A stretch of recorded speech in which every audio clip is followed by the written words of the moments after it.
Menantu Pahlawan Negara bab 1477. Villa Harmon.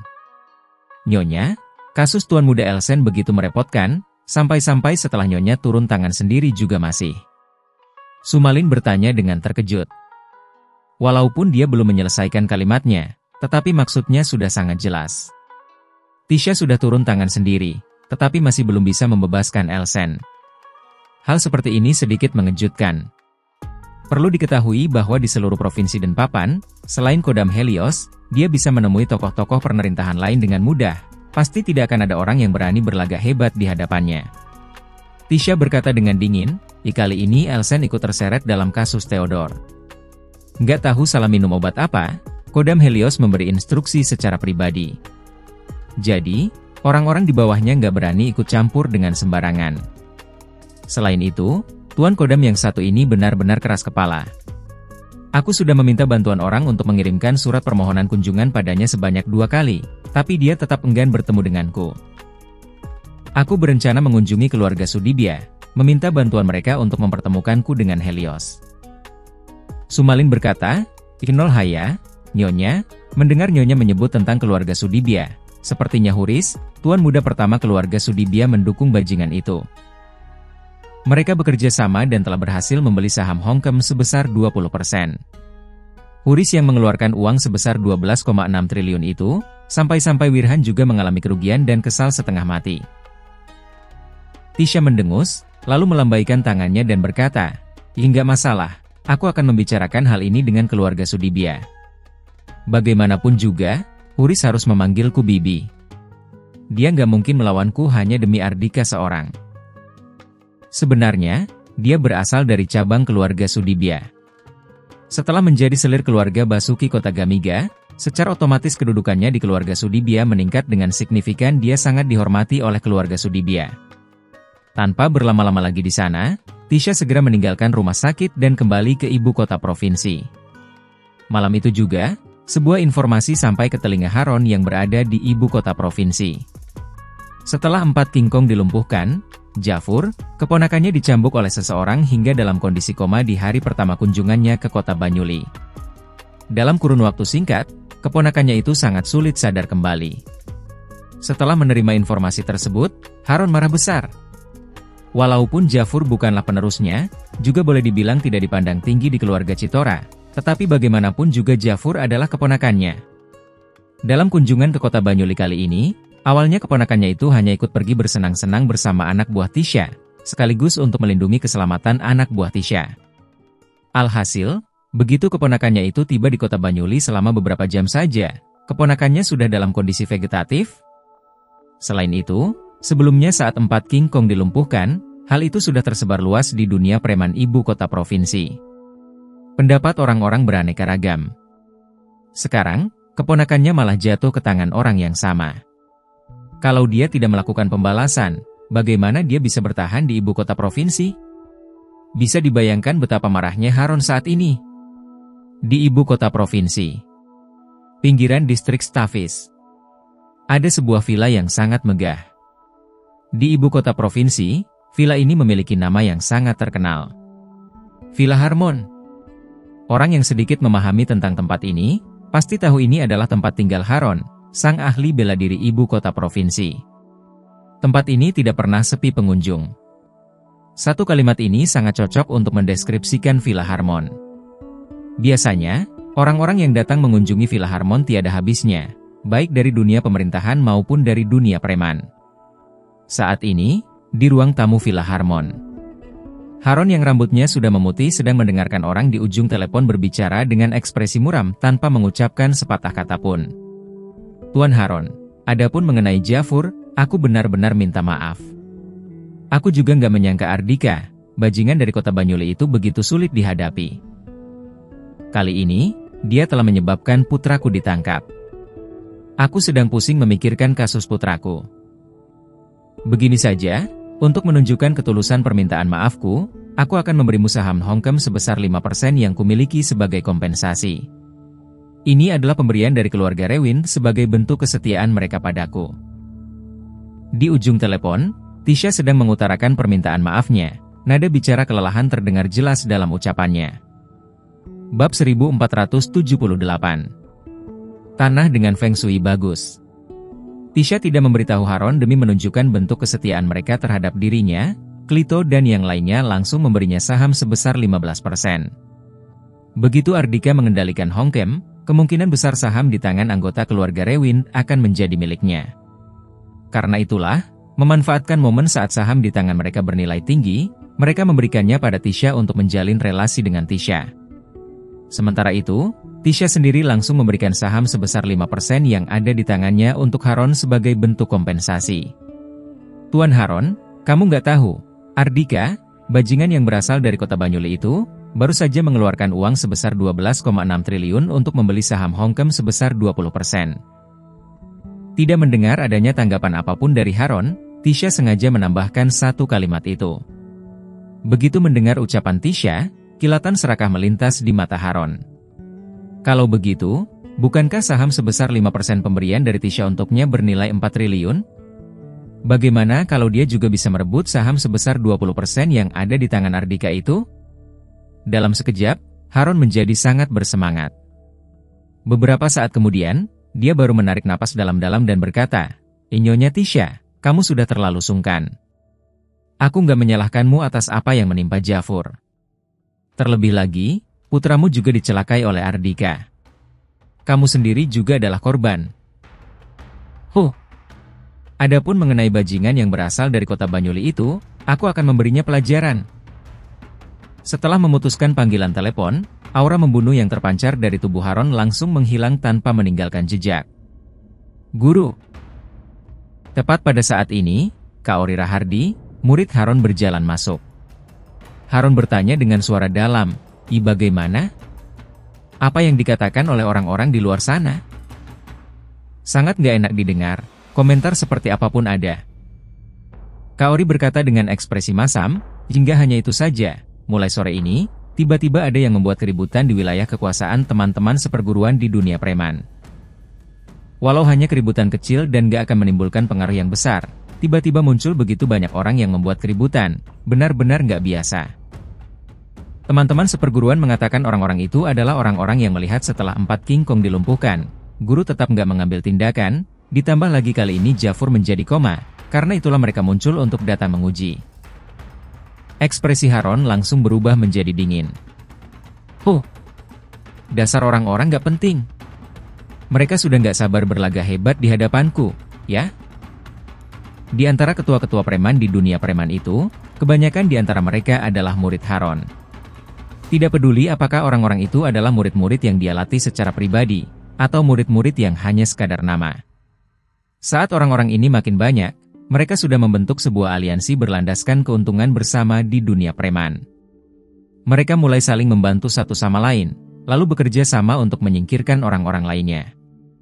Namun, keuntungan ini sangatlah besar. Tentu saja ada orang yang mengambil keuntungan yang lebih banyak, juga ada orang yang mendapatkan bagian lebih sedikit. Jadi, wajar saja ada orang yang tidak puas pada Haron.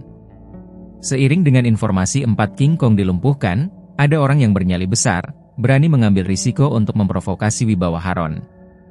Bagaimana mungkin Haron tidak memahami hal-hal ini? Kaori berkata dengan hati-hati, Guru, mungkin kali ini guru benar-benar harus pergi ke kota Banyuli secara pribadi." Dia tahu selama bertahun-tahun ini gurunya tidak pernah meninggalkan wilayah ibu kota provinsi. Gurunya bahkan tidak pernah meninggalkan Villa Harmon.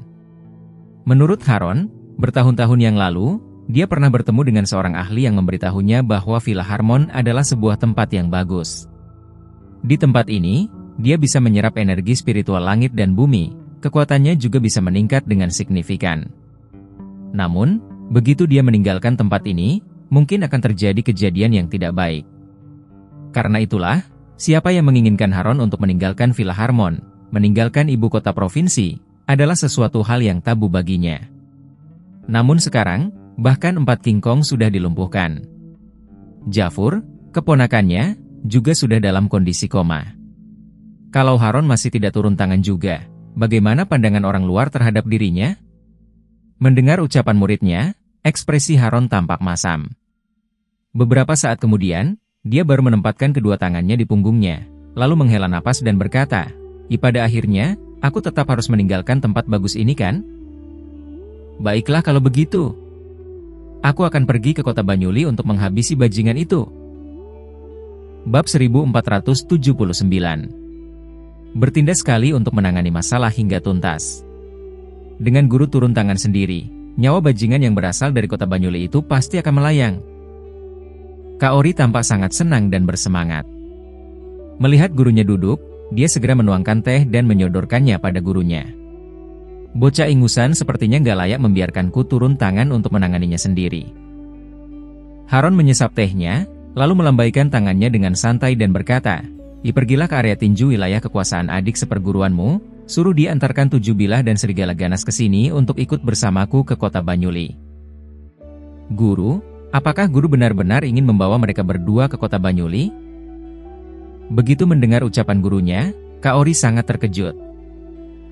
Walau 7 bilah dan serigala ganas kalah di tangan guru, kedua orang ini adalah pembunuh yang ganas.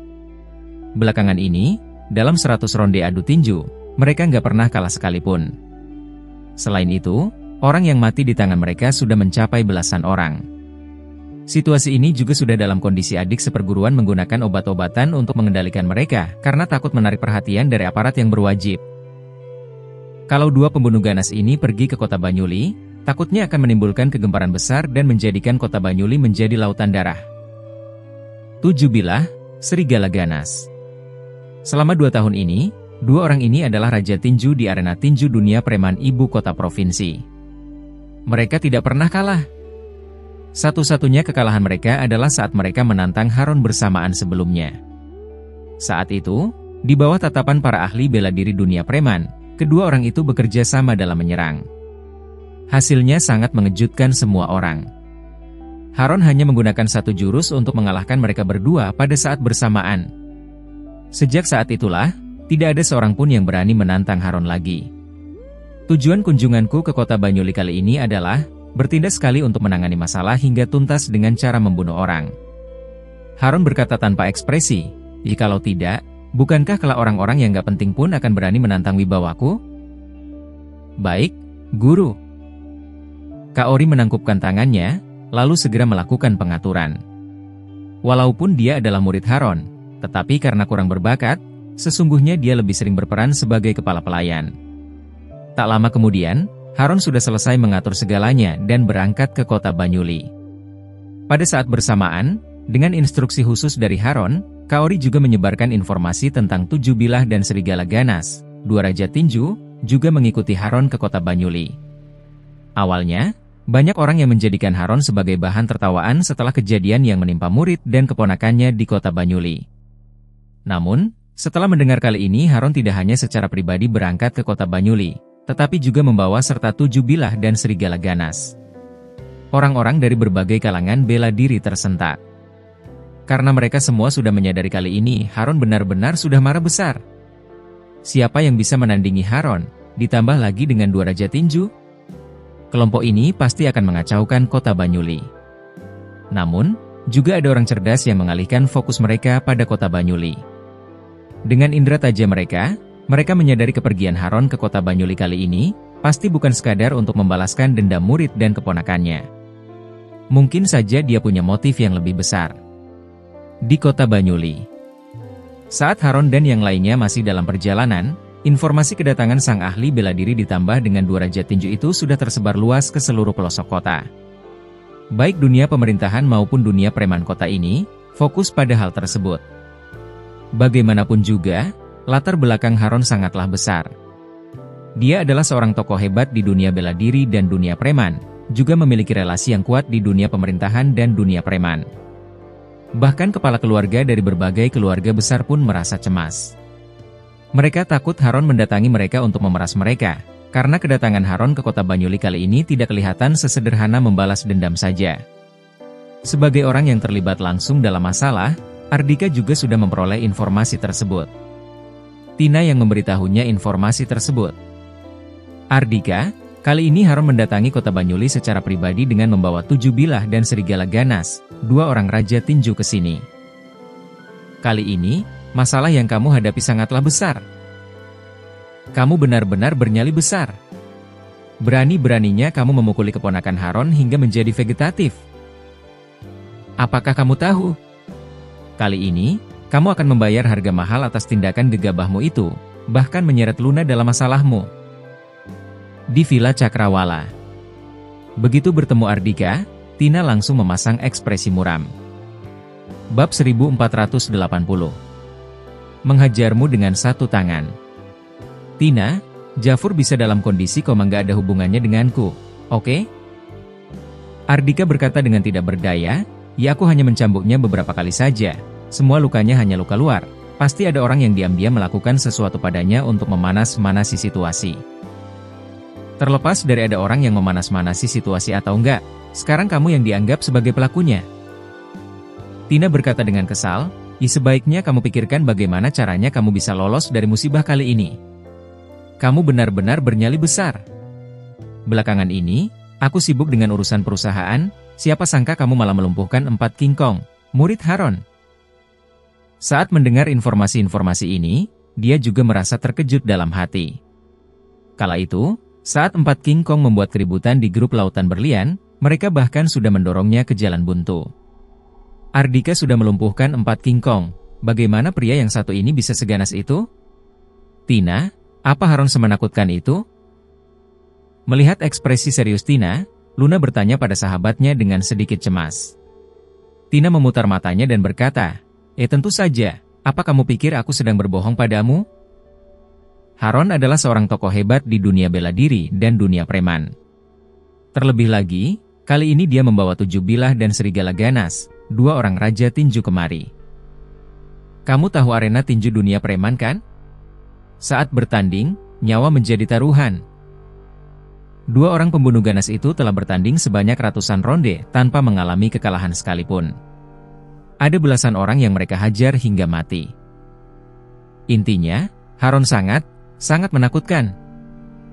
Tina adalah seorang raja preman, tentu saja dia akan memperhatikan situasi dan perkembangan dunia preman ibu kota provinsi.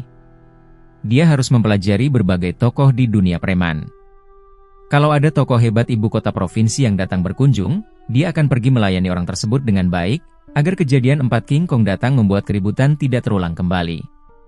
Selain itu, setelah mengalami kejadian kala itu, dia juga sudah sangat memahami betapa pentingnya ahli bela diri. Belakangan ini, dia sedang mencari ahli bela diri.